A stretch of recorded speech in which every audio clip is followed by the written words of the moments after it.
You're entering the MSP Zone, a podcast for the managed services community, covering news, analysis, and interviews from around the globe. Elevate your MSP game by staying in the MSP Zone. And now, your host, Charles Weaver.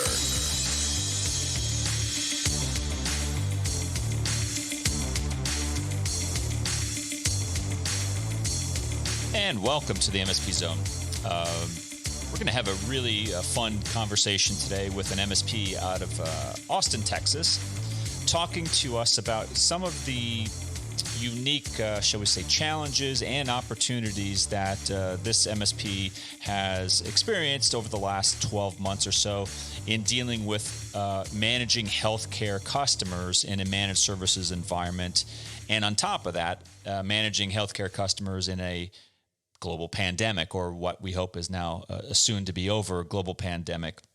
And so we're going to have a nice conversation about, kind of the healthcare challenges, what's unique about that sector, maybe what, if you are a practicing MSP and you have healthcare customers, which is a lot of you.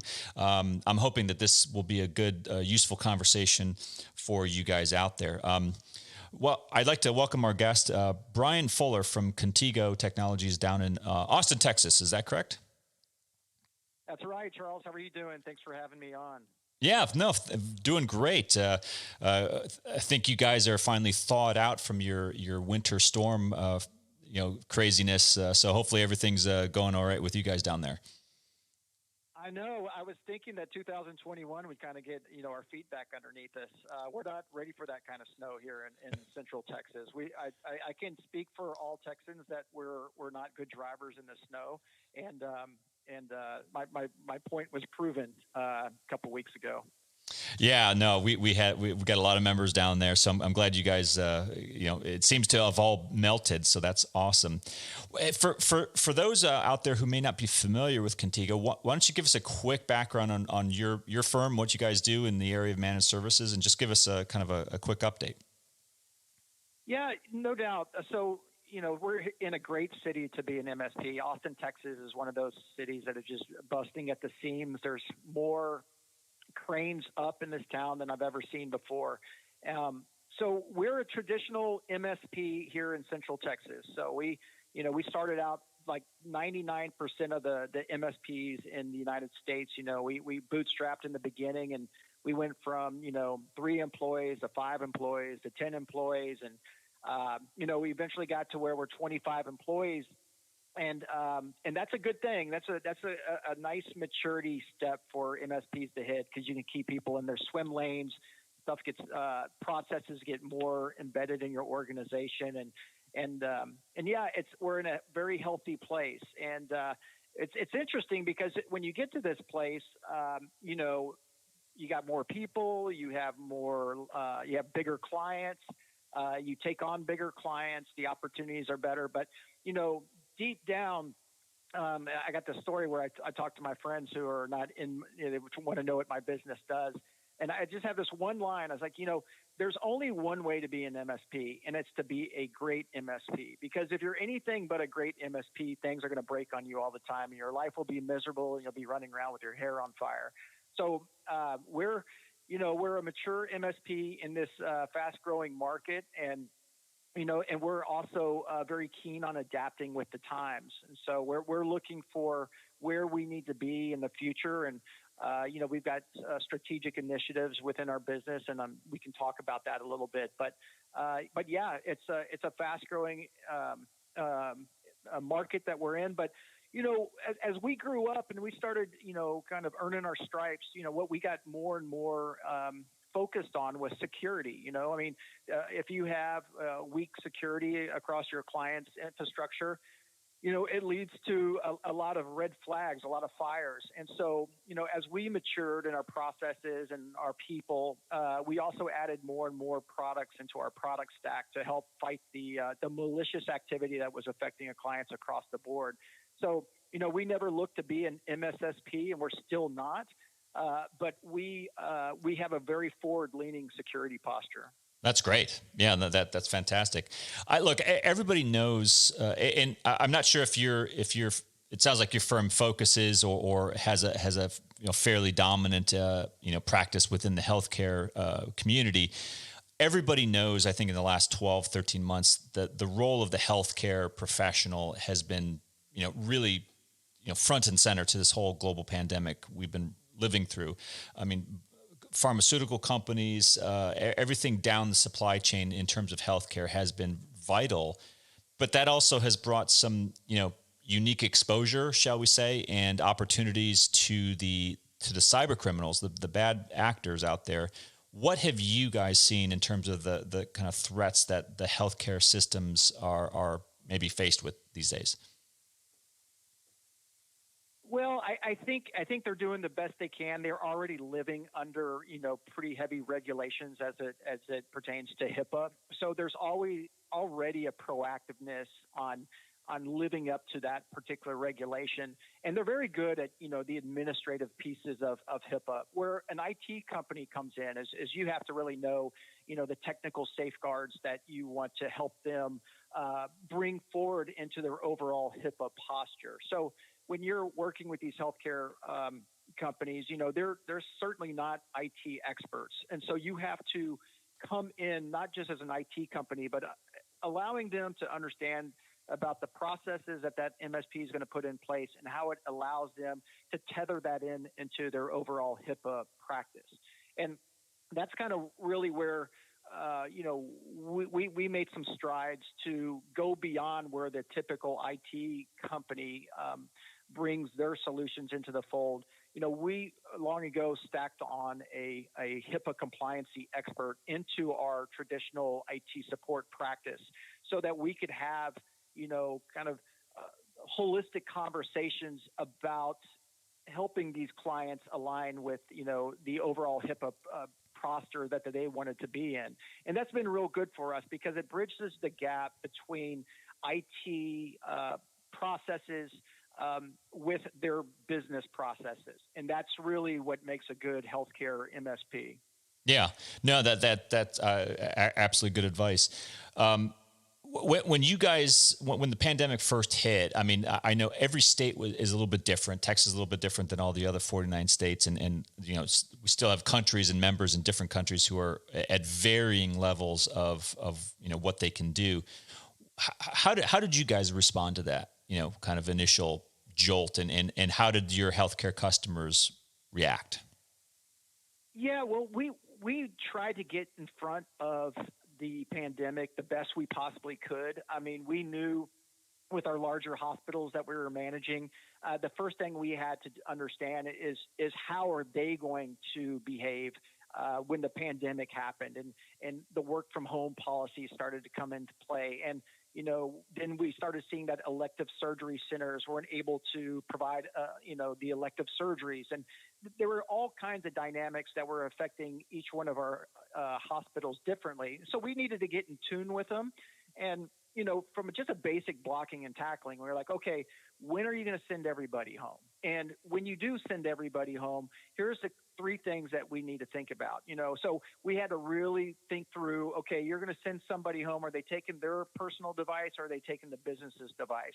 And are they going to start logging in from home? And we had to take a look at the security posture that was going to be in place when you sent, 200 employees home and they all started working from home on their own devices, right? So we put some written policies in place for the management of the hospitals and said, let's send these to the employees and let's get them to have, personal device policies.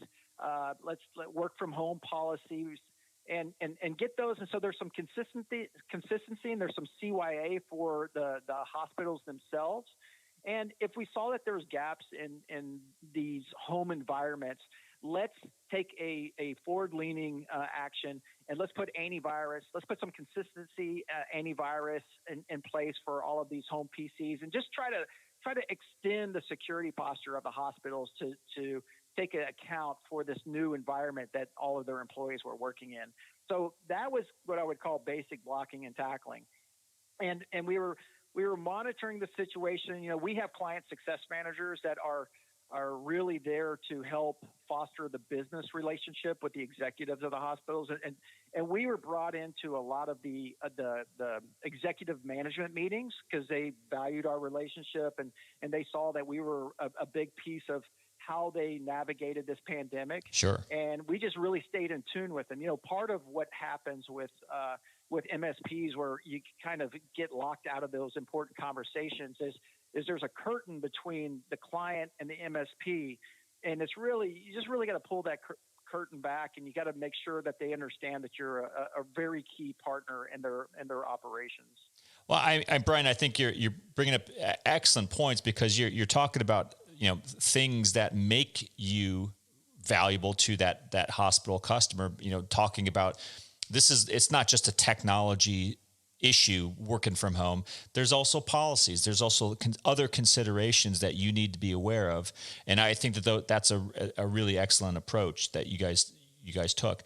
Let me ask you about hospitals, maybe in specific. You don't have to talk about specific hospitals, but in general, hospitals, shall we say, are they staffed, like many other end user organizations, with enough IT internal, or how are they dealing with things, particularly now in a pandemic, as we're hopefully leaving pandemic behind us?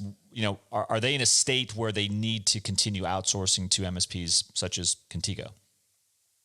Well, when you look at the hospitals that we manage, they tend to be between 100 and 200 employees. So they're surgery centers, they're elective surgeries. They're not. Every city has well recognized hospitals, the county hospitals, and then the large HCA hospitals. But there's a number of hospitals in every region that is in that 100 to 200, and they have their own unique surgeries that they do, and they're still kind of in that MSP. They need those MSPs because they're not going to be there to go out and hire a full IT staff. So the ones that we manage, we do have a COO that we report up to, or a CFO, and they still rely on us heavily for not just the day-to-day support of their employees and their infrastructure, but also for strategic guidance. And so that's the way we see our clients right now, and we like to have that strategic role with them. But I would say, their concerns are very much like anybody else's concerns. They want to be secure, and they want to put as much time and effort into making sure they're secure as anybody else. But they don't have super deep pockets, and they want to make wise decisions. So you have to understand kind of what their strategic goals are, and mesh your IT support strategy with their goals. Hospitals are unique in a number of different ways. One is they have so many applications. I mean, they got the medical records applications, but then they have tons of partners who have PACS systems and all kinds of entryways into their network. And the documentation of hospitals is higher than any other vertical that Contigo supports. You have to understand how all of these different applications work. And one thing that's unique about hospitals that you have to nail is you have to nail new user setups and terminations. It's a process. I always kind of joke about it. It's kind of a forgotten. Well, nobody really talks about it too much in the beginning of a relationship, but as soon as the relationship starts, you start seeing how many new user setups and how many offboardings you need to do. And you have got to nail the new user setups, and you've got to do it in a way that aligns with the HIPAA policies that you require signatures and just different stuff that's HIPAA related. So You have to really think through that and make sure you get it nailed. No, that's fantastic advice. And again, it gets back to not just the technology, but which I do want to get to in my next question. But it's about process, and it's about that consultative value that it's the intelligence of the IT management, not just I'm bringing a technology monitoring tool to you, which is my next point. I'm getting different responses from different MSPs I'm talking to, but when the pandemic hit, or anytime last year, did your tool set change? Did you find that the existing tools going into March of 2020 meet your goals, or did you have to do some, fine tuning along the way last year? Our strategy over at Contigo is, we have one solution for all of our clients. And so what we decided early on is we're not going to go to a hospital and say, hey, we got this new fancy widget. It's meant for this type of security protocol. Do you want to buy it? That's not how we operate. We buy products to better our service, and we roll them out across all of our clients, right? I mean, from an inside baseball, managing an MSP, it's very difficult for, 23 employees to continually know, oh, this client has this product and this client has that product. So just from a standard of how we deploy new products across the environment, we do it holistically. And we worry about the cost of that later because, everything is changing on the security front, and we've got to be very, very proactive.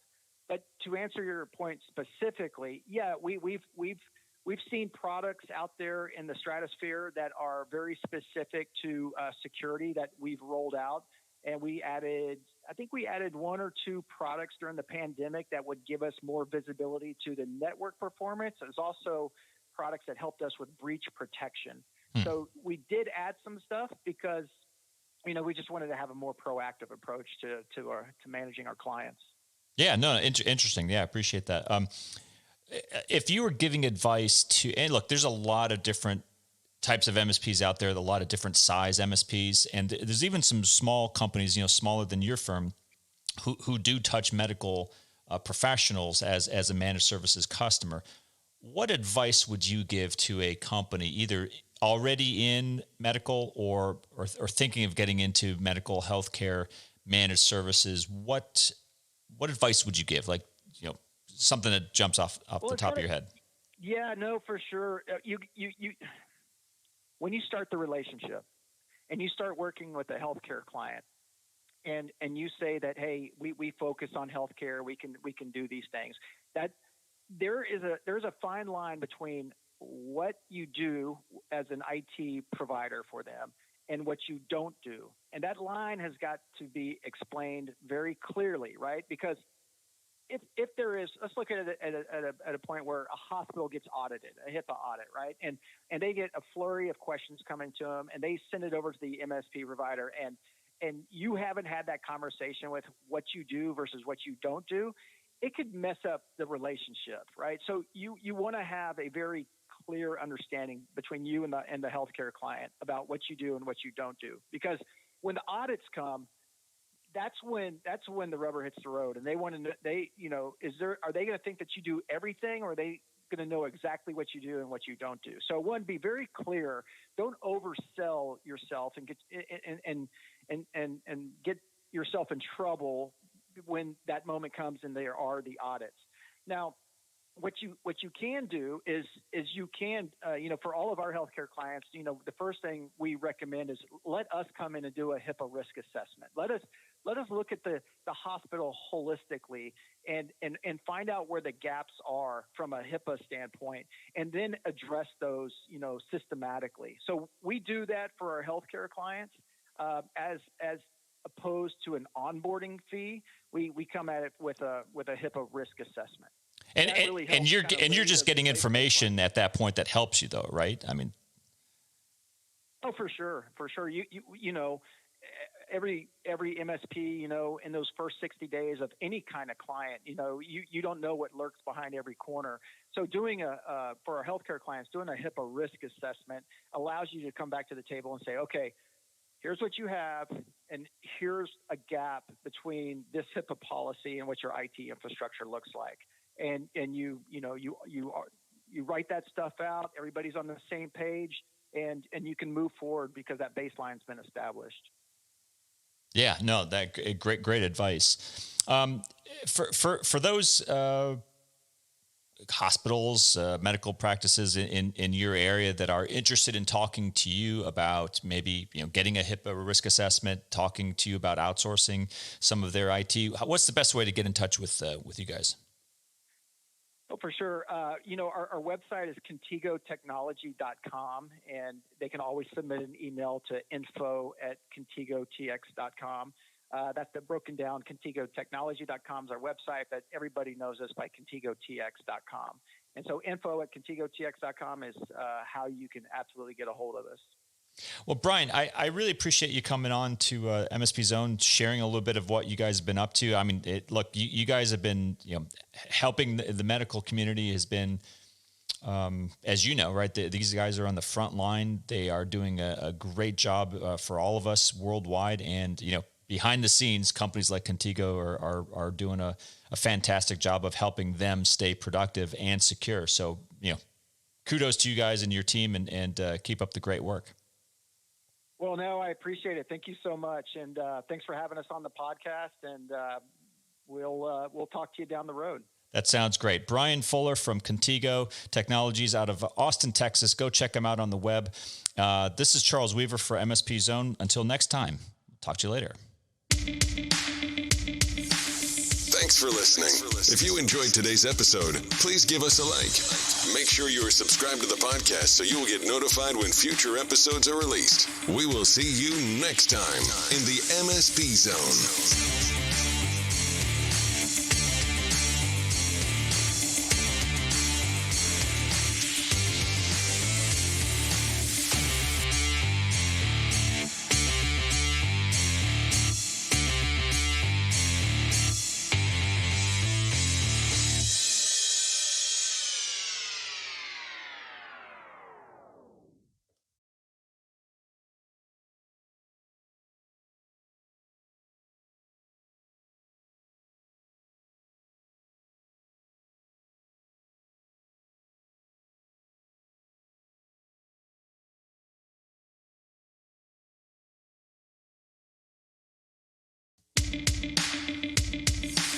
Thanks for listening. If you enjoyed today's episode, please give us a like. Make sure you are subscribed to the podcast so you will get notified when future episodes are released. We will see you next time in the MSP Zone.